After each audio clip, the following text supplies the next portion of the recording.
அவர் OPS வந்து அப்படி சேர்க்க முடியாது இல்லையா? ஒருங்கிணைப்பாளர்ன்ற பதவி அது எடப்பாடி கொடுத்ததல்ல, தொண்டர்கள் தேர்வு செய்தது.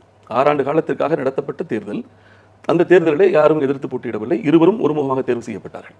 கிளைக்கழகங்கள் தொடங்கி அனைவரும் ஆமோதித்து தான் இந்த தேர்தல் நடந்து முடிந்தது. அந்த தேர்தலை தேர்தல் ஆணையமும் ஒப்புக்கொண்டது. ஒற்றை தலைமை கற்பனை, இது மிகச்சரியாக நடந்து முடிந்திருக்கிறது தேர்தல் என்றெல்லாம் எடப்பாடியும் சொன்னார். ஆனால் திடீரென்று ஒரு 10 நாட்களுக்கு பிறகு ஓபிஎஸும் கையெழுத்து போட்டு அழைத்த பொதுக்குழு தான் அந்த பொதுக்குழு. அந்த பொதுக்குழுவிலே பொதுக்குழு உறுப்பினர்கள் அல்லாதவர்களை கொண்டு வந்து நிரப்பி வைத்து ஒரு கலவரத்தை உருவாக்கி ஒரு அவமானத்தை செய்து அவர் வெளியேற்றினார்கள். இதில் ஓபிஎஸ் உடைய தவறு என்ன இருக்கிறது?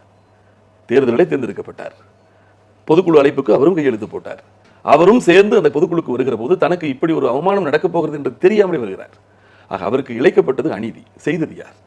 அந்த பிளவுதான் இன்றைக்கு 7 தொகுதிகளிலே கட்டுத்தொகை இழக்கிறது, 13 தொகுதிகளிலே 3ஆம் இடத்திற்கு போகிறது, 2 இடங்களிலே 4ஆம் இடத்திற்கு போகிறது, ஒரு சட்டமன்ற தொகுதியிலே 5000 ஓட்டு பெறுகிறது, 2 முதலமைச்சர்களை முன்மொழிந்த ஆண்டிப்பட்டி தொகுதியிலே ஒரு வாக்குச்சாவடியில் 1 ஓட்டு பெறுகிறார்கள்.